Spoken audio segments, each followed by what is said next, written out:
Buonasera, benvenuti a una nuova puntata di Verona Live, stasera in diretta con voi su Radio Adige TV e sulle nostre pagine Facebook. Ricordiamo che potrete commentare sui social o inviando un messaggio al nostro numero WhatsApp.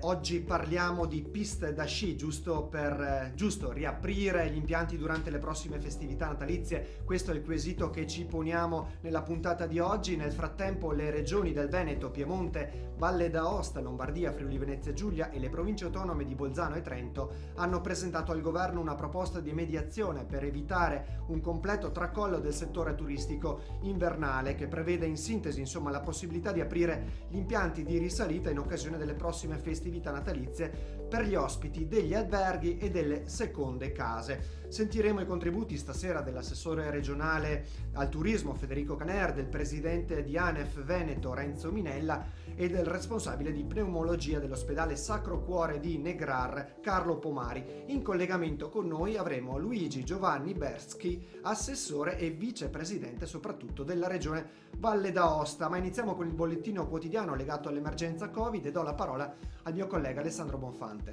Buonasera Matteo, buonasera a chi ci ascolta da casa. Andiamo a vedere i dati della situazione in Italia per quanto riguarda i contagi da coronavirus, come sempre sull'elaborazione grafica di JD Visual. I ricoverati con sintomi nelle scorse 24 ore sono state 308 in più, meno 9 invece in terapia intensiva. In isolamento domiciliare meno 7.500 persone e attualmente positivi meno 7.300. Questa è la stima, i dati. Per quanto riguarda i decessi invece il dato fa ancora preoccupare, perché è più 672 sul territorio nazionale e i casi registrati nelle scorse 24 ore sono 16.377. Come sempre nel fine settimana sono meno il numero dei tamponi effettuati e nonostante appunto questo dato minore, che però come abbiamo imparato a capire è un dato che dipende dal numero di tamponi, il primo che comunque sottolinea di continuare a mantenere alta l'attenzione è il presidente della regione Veneto Luca Zaia, che tra l'altro ha parlato anche della situazione sanitaria a Verona. Verona per quanto riguarda le terapie intensive è satura, ma continuiamo ad aprirne e questo non significa che la città non sia in grado di accogliere persone in terapia intensiva, ma comunque ricorda che il rischio di entrare in zona arancione, che per ora per il Veneto è stato sempre scongiurato, è dietro l'angolo e tutti i cittadini devono continuare a rispettare le misure di salute pubblica e per rispettare appunto le norme anticontagio che torna a riproporre anche il sindaco di Verona Federico Sboarina. Vediamo anche qui su un altro articolo del nostro dailyverona.it. Sboarina: attenzione, l'epidemia non è finita, lo dice dopo le immagini che sono circolate. Qui vediamo la situazione venerdì con il Black Friday in un centro commerciale della città, ma anche poi in centro città con il senso unico pedonale che è stato istituito in via Mazzini. Ne ha parlato anche Zaia, ha detto ha fatto bene Sboarina a riproporlo e dice Sboarina: le immagini viste a Verona e in altre città sono preoccupanti, non possiamo mollare adesso, altrimenti rischiamo di protrarre questa situazione ancora per troppo tempo. E mentre ci sono persone che vanno nei centri commerciali in centro per gli acquisti, purtroppo la crisi sanitaria, che è diventata crisi economica, ha colpito tanti. C'è chi non riesce a mettere un piatto in tavola e quindi c'è anche questo annuncio che vediamo sempre sul nostro sito di informazione. Con il nuovo decreto ristori 28 milioni saranno destinati al Veneto per contributi a fondo perduto e misure di solidarietà alimentare, lo ricorda Alessia Rotta, deputata del PD e presidente commissione ambiente della Camera, e appunto ricorda che soltanto il comune di Verona otterrà 1.400.000 euro circa di questa tranche di aiuti. Questo è il quadro della situazione oggi. Grazie Alessandro, grazie di questa panoramica consueta. Ogni giorno affrontiamo una panoramica sulle principali notizie, come sapete, che accadono a Verona e in Veneto. Ma veniamo al tema del giorno. Domani sarà il 1° dicembre, si va verso le prime festività natalizie. Come sappiamo sono molti comparti economici colpiti dalla crisi, tra questi anche quello del turismo montano. Positano, che chiede attenzione e un'apertura controllata della stagione sciistica, che non è solo impianti, ma anche un indotto che dà lavoro a oltre 400.000 persone per un fatturato di diversi miliardi di euro. Ma è giusto riaprire dopo gli sforzi fatti per contenere il Covid, o ci sarà una recrudescenza del virus? Come dicevamo, le regioni del Veneto, Piemonte, Valle d'Aosta, Lombardia, Friuli e ancora le province autonome di Bolzano e Trento, come vediamo da questo articolo preso ancora dal nostro sito daily.it, chiedono al governo la possibilità di aprire gli impianti di risalita in occasione delle prossime festività natalizie per gli ospiti degli alberghi e delle seconde case. Questa sarebbe appunto la richiesta. Infatti nel virgolettato in grassetto che leggiamo qui al centro pagina: concedere lo ski pass a chi ha pernottato in una struttura ricettiva e a chi possiede o prende in affitto una seconda casa consente di controllare meglio l'afflusso all'impianto sciistico. Questa sarebbe la giustificazione, ma poi avremo degli ospiti anche in collegamento che ci aiuteranno meglio. Sul tema abbiamo sentito anche l'assessore al turismo veneto Federico Caner, che è tra i firmatari di questa proposta. Sentiamo. Purtroppo sia io che gli altri assessori regionali, perché fortunatamente stiamo agendo insieme all'unisono tutti gli assessori dell'arco alpino, quindi non soltanto la regione Veneto, ma penso alla regione Friuli, il Trentino Alto Adige, la Lombardia, la Val d'Aosta, il Piemonte. Stiamo lavorando tutti insieme perché accomunati da questo problema che è grave, perché significa mandare in fumo circa, noi abbiamo stimato 20 miliardi di PIL legato alla stagione invernale, che non significa soltanto i mancati introiti degli impianti a fune, ma significa tutto un indotto che è fondamentale per la montagna. Quindi pensiamo in sostanza alle scuole da sci, agli alberghi, alla ristorazione, insomma tutto un mondo che si ferma. E noi chiediamo al governo, e abbiamo già chiesto un incontro al ministro, non ci è ancora stato concesso, e abbiamo la necessità di interloquire con il Ministero proprio perché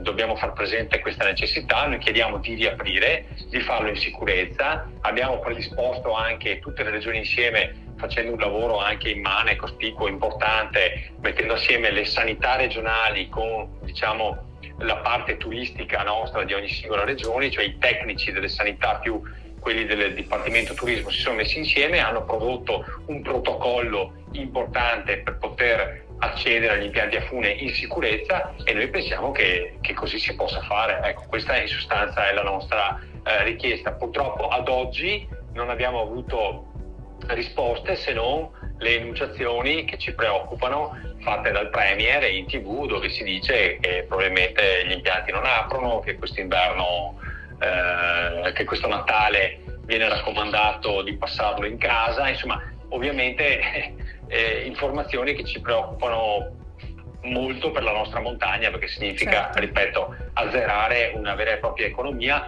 laddove abbiamo lo spopolamento delle persone, perché la gente già se ne va dalle montagne perché sono ambienti difficili da vivere. Se noi non creiamo nel minimo quel minimo di condizioni per poterci vivere, è ovvio che non possiamo attenderci niente di buono in futuro. Abbiamo sentito quindi le parole che è particolarmente preoccupato per la situazione che si sta venendo a creare anche per il comparto turistico, e noi abbiamo in collegamento il vicepresidente della regione Valle d'Aosta nonché assessore Luigi Berschi. Benvenuto assessore. Buonasera, buonasera a tutti i radioascoltatori. Vediamo se la connessione ci permette di dialogare. Ci sente, assessore? C'è qualche piccolo problema, diciamo, nel collegamento. Dicevamo, i presidenti e gli assessori al turismo, compresi ovviamente i presidenti delle province autonome di Trento e Bolzano, si sono ritrovati per stendere un protocollo per poter aprire nonostante tutto. Vediamo se abbiamo recuperato il collegamento. Assessore, ci sente?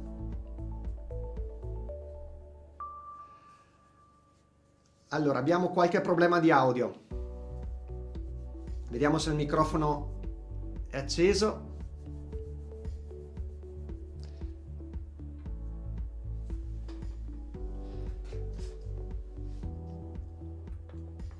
Vediamo se riusciamo. Assessore, vediamo l'immagine un po' frizzata, un po' fredda.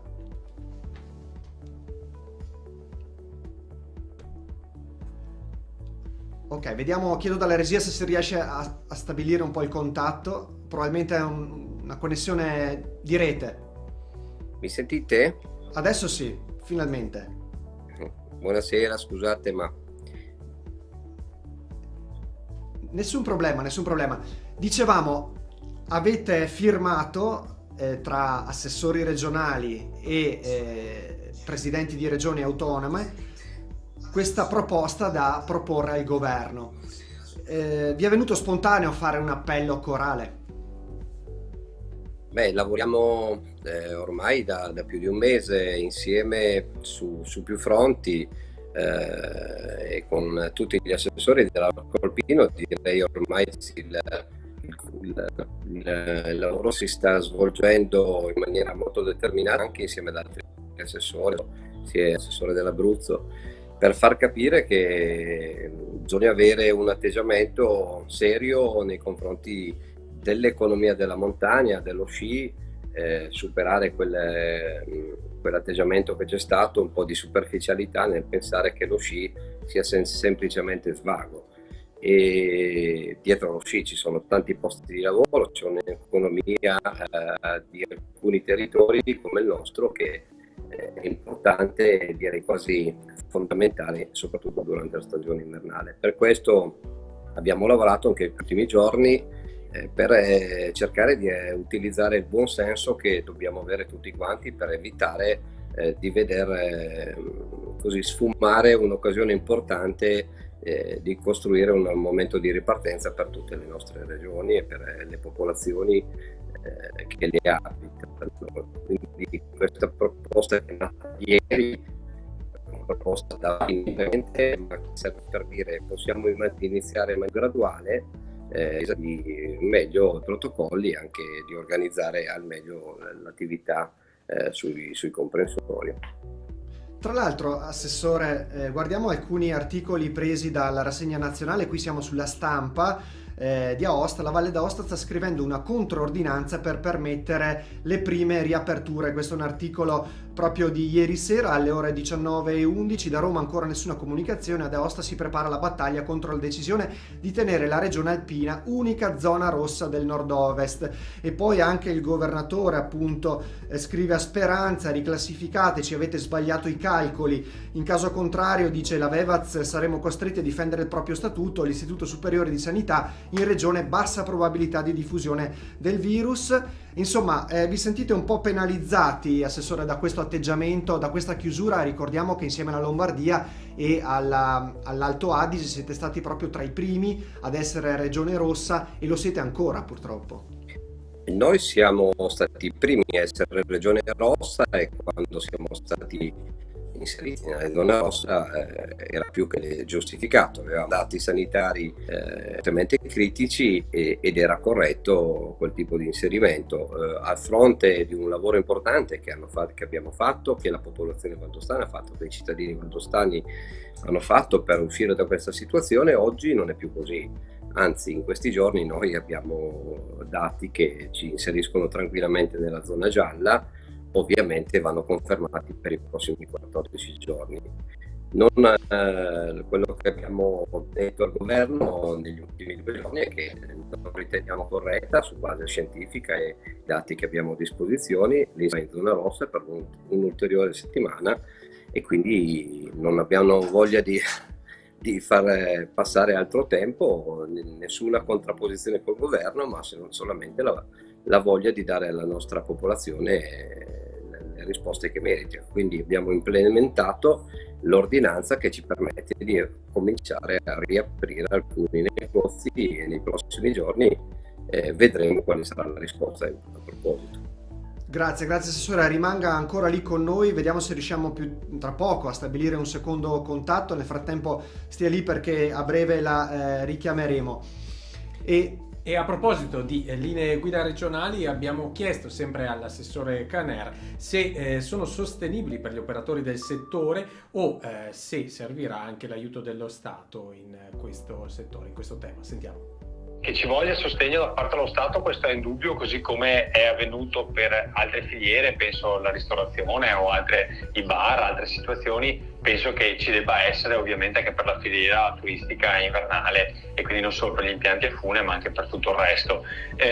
Credo però onestamente che le linee guida poste dal governo siano inaffrontabili, diciamo, ma quelle poste dalle regioni secondo me consentono di poter agire in sicurezza. Sicuramente ci sarà meno gente che gira nelle piste, perché ovviamente il protocollo prevede il carico delle funivie al 50%, prevede una serie di limitazioni, di controlli che appesantiscono sicuramente i costi e i conti delle funivie. Però vede, il ragionamento che faccio io non è legato soltanto all'impianto fine a se stesso, perché giustamente il Presidente dell'ANEF fa un ragionamento sui costi dell'apertura degli impianti e quindi l'innevamento delle piste. Noi facciamo un ragionamento di economia di sistema che è molto più importante, quindi non possiamo permetterci di non aprire. Ecco, allora piuttosto che si apra con le limitazioni, che si dia un contributo agli impianti e alle società di impianti a fune per poter reggere questa situazione, però almeno si fa girare un po' di economia, un po' di alberghi, scuole di sci, bar, ristoranti e quant'altro, insomma, perché chiudere totalmente significa non avere un turista in montagna. Perché io è vero che sento qualcuno che fa qualche commento in TV, penso l'altro giorno a Reinhold Messner, che ha detto la montagna non è soltanto lo sci, potete anche andare in montagna per fare una ciaspolata o a camminare. Questo è vero, però è difficile, mi consenta, di riempire alberghi o seconde case o appartamenti o agriturismi soltanto con le persone che vanno in montagna per rilassarsi o per fare due passi in mezzo alla neve. E come abbiamo sentito, la Regione Veneto sta spingendo per rivalutare la chiusura. Renzo Minella, presidente di ANEF Veneto, crede a un possibile dietrofront del governo o gli operatori ormai sono rassegnati? Sentiamo.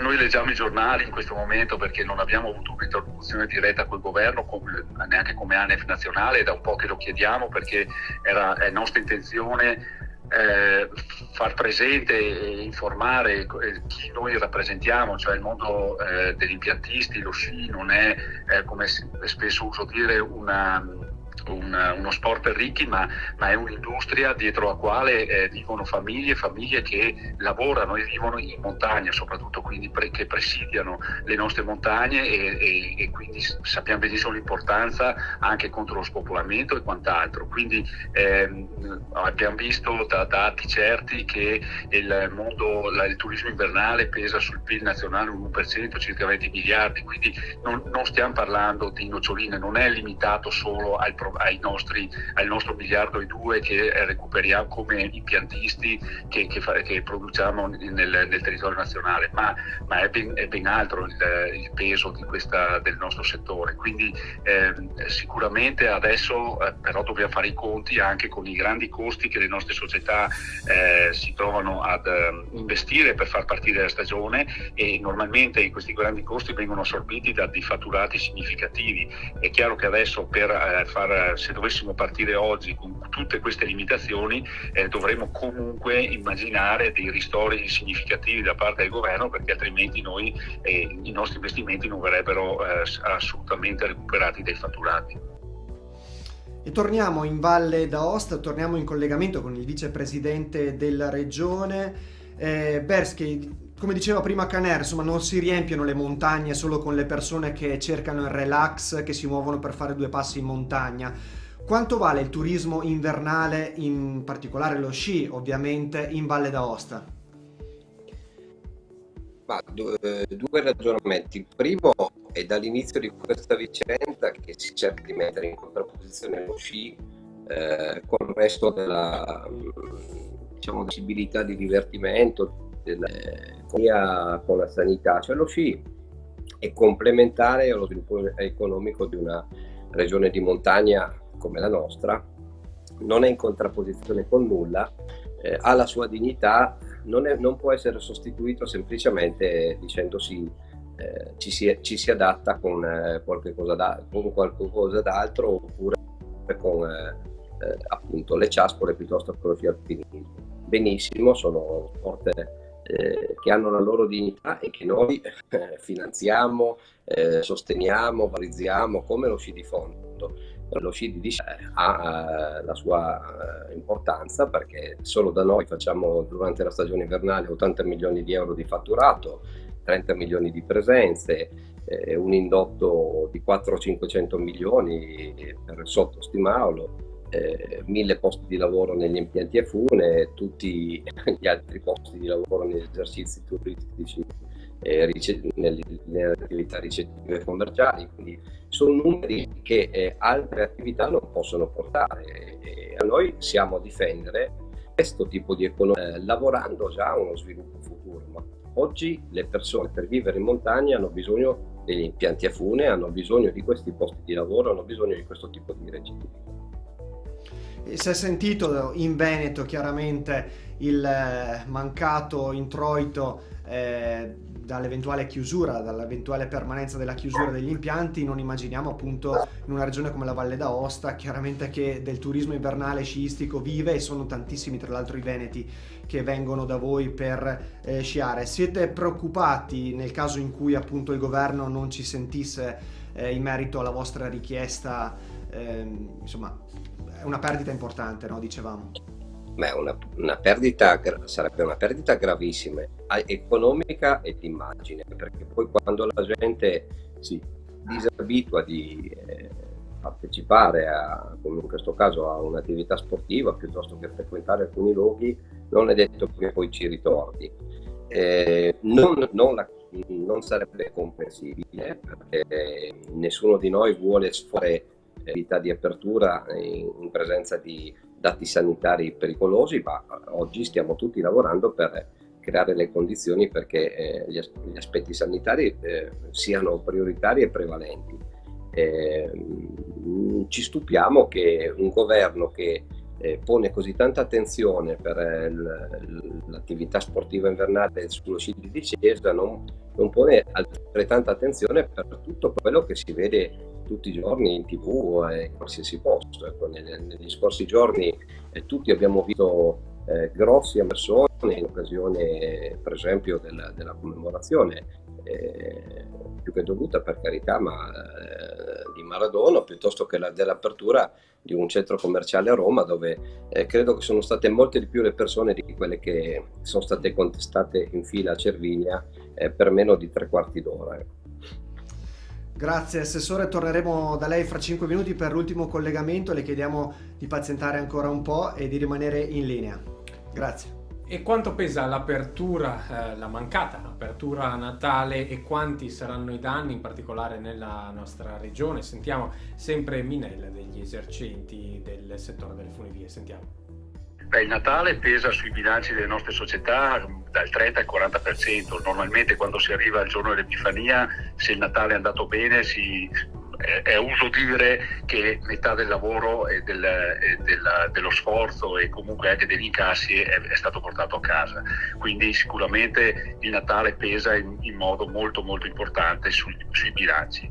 Ma le perdite enormi, al di là di questa chiusura, sono già state anticipate, perché la limitazione degli spostamenti fra regioni, la mancanza totale del mercato straniero, che per gran parte delle aree delle schiare del Veneto pesa oltre il 50%. Quindi partiamo già, o saremo partiti comunque, con una stagione limitata sotto questo punto di vista, sotto il punto di vista appunto degli incassi e dei fatturati. Chiaramente limitare anche il Natale è un aggravare in più una situazione già molto molto compromessa. E se da una parte chiaramente bisogna fare i conti con l'aspetto economico, dall'altra bisogna salvaguardare anche l'aspetto sanitario. Zaia, come abbiamo visto, ha richiamato all'attenzione e ha soprattutto chiamato in causa Verona. Ha ragione il presidente ad essere preoccupato? L'abbiamo chiesto a Carlo Pomari, direttore del reparto di pneumologia all'ospedale Sacro Cuore di Negrar. Sentiamo. La situazione del Veneto, Zaia ha decisamente ragione, perché è la seconda città del Veneto più colpita con soggetti e persone contagiate. Sono circa 16.000 le persone contagiate a Verona oggi. Sono giornate durissime, siamo a 600, mi pare 613 ricoverati fra le aree non critiche e 70 di questi 75 sono in rianimazione. Quindi abbiamo 3 volte di più la popolazione normale di questi reparti di pneumologia o di malattie infettive. Quindi 9 ospedali di Verona e provincia. E restiamo sempre con Pomari, perché gli abbiamo anche chiesto se secondo lui sia rischioso, alla luce del quadro appena descritto, riaprire gli impianti di risalita sciistici. Sentiamo. Allora, abbiamo detto che il problema del contagio è la promiscuità, specialmente in luoghi chiusi. Quindi uno diceva, sono sulle piste, non sono in un luogo chiuso. Sì, ma noi tutti che siamo andati a sciare, tutti quanti sappiamo quanti sono in montagna le occasioni per poter essere, a contatto stretto con le persone. Quindi non c'è bisogno che lo diciamo. È come nei ristoranti, come nei bar, come nelle movide, cioè in un impianto da sci, in un impianto di funivie o negli alberghi, cioè dove c'è tanta gente. Questo è il problema, dovrebbe essere contingentato. Se fossimo capaci di contingentarci potremmo andare a sciare. Ma guardiamo ieri Verona, ieri Black Friday, cosa è successo? Cioè, nelle città la gente di nuovo si è riempita. Cioè, sembra impossibile, ma io capisco che tutti quanti abbiamo bisogno di dimenticare questo momento, però non possiamo distrarci. E a proposito di Black Friday, ne avevamo accennato prima con le parole del sindaco Sborina, vediamo questo articolo del nostro sito, il nostro quotidiano dailyverona.it. Black Friday alla Digeo, lunghe code per entrare nei negozi. Gli effetti del Black Friday, questo è successo venerdì, dove diverse persone erano in coda per gli accessi ai negozi, accessi contingentati. Già gli accessi al centro commerciale sono limitati, ma lo sono anche all'interno degli stessi negozi, quindi quello che ne esce sono queste lunghe code per entrare nei negozi. Chiaramente come vediamo anche da queste immagini c'è una certa distanza fra le persone, però chiaramente fanno impressione queste lunghe code, per quanto siano spaziosi i corridoi della Digeo. Comunque siamo al chiuso, sono tante persone a poca distanza e quindi queste immagini hanno fatto indignare molti e appunto anche il sindaco e il presidente della regione hanno ricordato la prudenza necessaria. E altra grande questione è perché in Italia le riaperture sono messe in discussione, anzi probabilmente verranno vietate, e nei paesi confinanti non è così. Sentiamo nuovamente Caner e poi torniamo in Valle d'Aosta dal vicepresidente Bersky.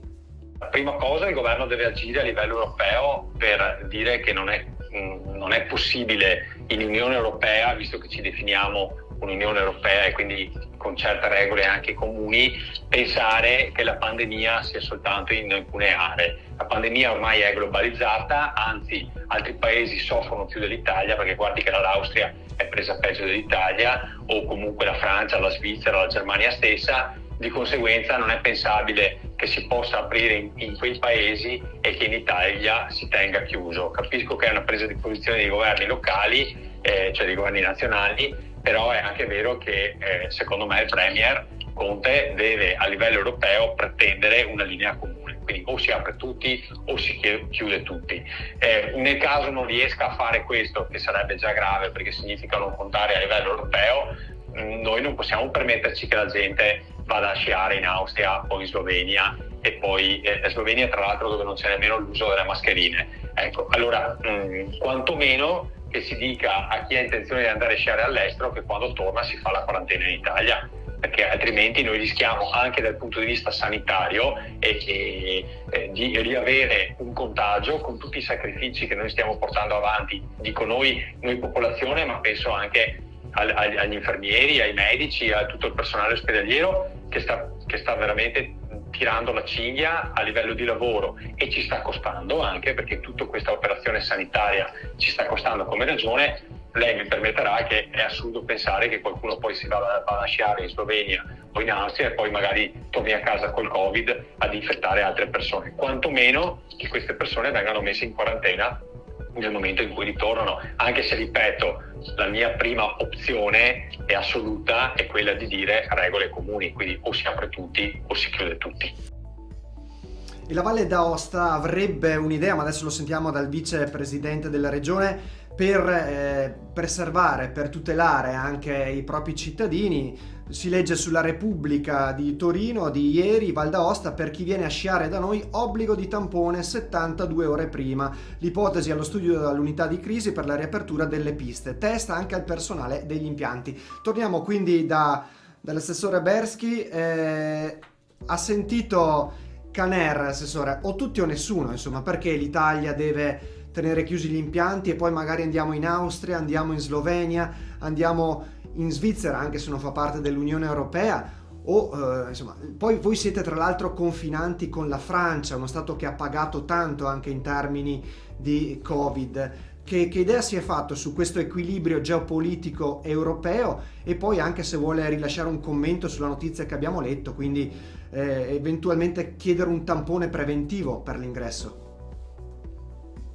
Intanto noi confiniamo con la Francia e con la Svizzera, e la Svizzera in questo momento a Cervinia, dall'altra parte a Zermatt si scia, e a Cervinia invece sosteniamo anche dei costi di gestione per fare sciare gli atleti agonisti. Lo facciamo con piacere per il rispetto della FISI, del nostro comitato locale, la SIVA, dei nostri ragazzi, dei nostri giovani, ma questo blocco ci penalizza anche in questo.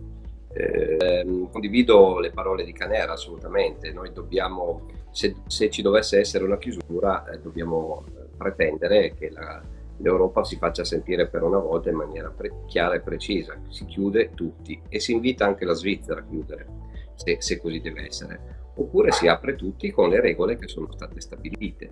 Abbiamo un protocollo, ancora oggi CTS ci deve rispondere. Questo protocollo può essere migliorato, implementato. È importante avere regole comuni. È stata lanciata posta in Valle d'Aosta, che condivido, quella del tampone, ma ha senso nella misura in cui lo facciamo tutte le regioni, altrimenti si rischierebbe di nuovo di favorire uno piuttosto che sfavorire l'altro, o creare condizioni diverse. Noi vogliamo far precedere però questa attività, e anche questa possibilità, che è tutta da verificare perché non è così semplice, un campionamento come è successo a Bolzano 10 giorni fa sulla Lione, perché non avrebbe senso chiedere ai nostri turisti, gli sciatori che vorranno frequentare la Valle d'Aosta, di venire con il proprio tampone o ad eseguire un tampone se prima non facciamo l'operazione noi di verifica del nostro stato di salute e del contagio presente nella nostra popolazione. Quindi prima di tutto lo faremo su noi stessi, per creare le condizioni migliori per noi, per la nostra vita quotidiana e per i nostri ospiti. Io credo che tutte le possibilità si possono seguire, però bisogna che il governo si esprima in maniera definitiva sulla riapertura e sulle condizioni di apertura per tutti gli impianti. È troppo importante, non si può continuare a far finta di nulla. Grazie Assessore, è stata preziosa la sua testimonianza anche per capire il quadro ovviamente allargato, no? Comprendendo una regione importante come la Valle d'Aosta dal punto di vista del turismo, e chiaramente che si allaccia e combatte unita questa battaglia anche con il Veneto, e speriamo insomma che ci possa essere una soluzione, una mediazione proposta anche da voi. Grazie per essere stato con noi, buon proseguimento di serata e buon lavoro soprattutto. Sì, se posso un saluto, devo dire che la cosa più importante è che in questo periodo è nata una bellissima collaborazione tra regioni di montagna, tra assessori. In particolare è stato presente con noi l'assessore Caner, ma non solo, l'assessore Failoni, il Fra, Martina Cambiaghi. Ci sono tanti assessori che stanno lavorando per le loro popolazioni nell'interesse della montagna, ecco, e non di un business piuttosto che altro, nell'interesse delle popolazioni di montagna che hanno bisogno di vivere, di lavoro e di sviluppo. ha fatto bene a ricordare anche questa rete importante che si sta consolidando. Grazie ancora. Arrivederci. E andiamo avanti perché sulla questione, diciamo, del tutti o nessuno è intervenuto anche Minella. Sentiamo. Ma credo che il governo stia già andando verso la direzione giusta, il fatto stesso che chi andrà a sciare all'estero, che sia Svizzera o Austria, al rientro dovrà sottoporsi ai 15 giorni in quarantena e anche ai tamponi per verificare il livello di salute di non aver contratto il virus. Credo che sia già una delle limitazioni. Sarebbe opportuno che quantomeno con l'Austria, visto che è uno dei paesi membri dell'Unione Europea, le cose fossero decise in maniera omogenea. Sulla Svizzera non mi pronuncio, in quanto essere stato al di fuori dell'Unione Europea, anche se sappiamo che in Svizzera la situazione Covid non è delle migliori. Hanno appena ricevuto anche un ammonimento importante dall'Organizzazione Mondiale della Sanità, e quindi penso che anche un italiano che decida di sciare in zone non sicure sia un irresponsabile, prima di tutto per se stesso e poi anche nei confronti degli altri.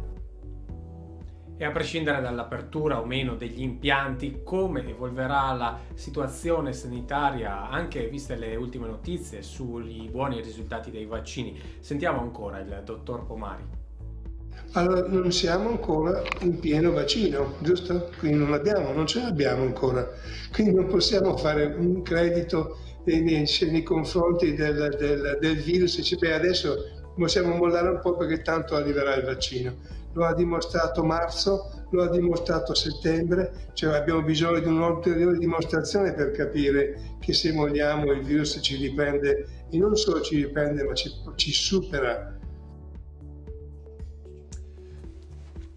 E ovviamente abbiamo chiesto sempre a Pomari se funzionano le misure restrittive messe fin qui in atto, perché insomma è vero che bisogna preservare l'economia, ma si è puntato tanto anche sulle restrizioni.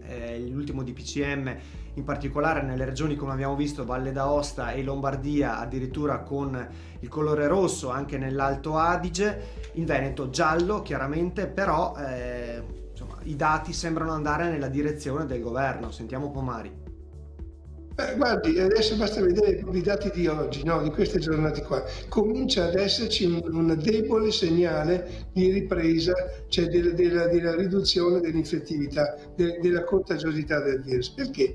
Perché ci stiamo allontanando, riducendo le possibilità di contagio, ci siamo allontanati. Allontanandoci il virus non riesce a contagiarci, e quindi abbiamo una riduzione dei dati. Ottimo, cioè è un'ulteriore dimostrazione che se noi stiamo attenti non ci contagiamo. Allora cosa ci aspettiamo? Che se noi apriamo i cenoni di nuovo alle feste, ho sentito che a Milano addirittura organizzano feste di nascosto passandosi i messaggi attraverso WhatsApp, cioè vuol dire, posso fare un esempio banale? È come se prendessimo dei bambini e li mettessimo dentro in un negozio di caramelle e gli dicessimo sì, attenti però, perché il 10% di queste caramelle sono avvelenate. Voi cosa fate? Le mangiate? Secondo lei? Andiamo a vedere il sito dell'ANSA, perché è uscito un articolo proprio alle 21:36 di questa sera che rilancia ancora il tema, e la proposta delle regioni dell'arco alpino viene ribadita dal presidente della regione Liguria, Giovanni Totti, che al termine della conferenza delle regioni ha detto: le regioni si sono interrogate sulla possibile chiusura dei confini nazionali per evitare che il nostro pubblico vada a sciare in Svizzera, Slovenia e Austria. E ancora chiaramente ci sono ripresi in questo articolo le proposte che abbiamo già ribadito prima, con le regioni Veneto, Piemonte, insomma tutte le regioni dell'arco alpino che hanno chiesto al governo di tenere gli impianti sciistici aperti almeno per una categoria di popolazione, chi ha un contratto d'affitto, che ha un albergo o una seconda casa, e inoltre a questo gruppo di regioni si è unita addirittura anche l'Abruzzo, che giustamente anche in Abruzzo si può sciare, e quindi anche l'assessore regionale al turismo dell'Abruzzo, Daniele Damario, si è unito a questa richiesta di tutte le altre regioni dell'arco alpino. Insomma, vedremo se chiuderanno i confini nazionali o meno per evitare che gli italiani vadano all'estero a sciare. Basterebbe il buonsenso? Forse no, perché come diceva Minella, sarebbe incosciente un italiano che va a sciare in un posto dove insomma, i contagi sono ancora elevati, dove c'è ancora il rischio. Però, Alessandro, abbiamo visto anche che per esempio in Lombardia, primo giorno dopo chiaramente il periodo durissimo della zona rossa, diventata poi arancione, e si sono create ovviamente delle situazioni di assembramento importanti, quindi non basta il buonsenso probabilmente. Sicuramente poi fanno notizie, giustamente anche noi abbiamo riportato le immagini della Digeo oppure di quei bar che sono stati chiusi sia in centro sia in periferia per il superamento insomma dei limiti e delle norme anti-Covid, ma penso che tutti siamo testimoni di vedere il vicino di casa o anche in qualche bar di periferia dove l'attenzione a queste norme insomma spesso sembra non essere così rigide, quindi l'impegno chiesto dalle istituzioni a tutti i cittadini va anche in questo senso di evitare per quanto possibile ancora una volta tutte le occasioni di contagio. E devo sottolineare che l'esempio fatto dal dottor Pomari, che diceva se entrassimo in un negozio di caramelle e con tante caramelle vi dicessero guardate che il 10% di queste caramelle sono avvelenate, le mangereste? Ecco, una provocazione, un esempio abbastanza efficace per far capire la situazione in cui viviamo, no? Perché vediamo a volte distante da noi anche la possibilità di un contagio e quant'altro, in realtà il pericolo c'è, e questo esempio calza a pennello, o no, Alessandro? Sì, sicuramente anche la categoria dei medici in questo periodo si sta sgolando in certi casi con gli appelli e gli allarmi. Ovviamente sono stati, e spesso dicono, siamo stati citati come eroi durante la prima ondata, mentre adesso a volte sembrano solo dei rompiscatole, quindi forse bisogna trovare una media, un equilibrio migliore anche nell'ascoltare i medici. Grazie Alessandro, allora ringraziamo tutte le persone che ci hanno seguito su Radio Adige TV e sui nostri canali social. Verona Live torna domani sera, arrivederci. Arrivederci.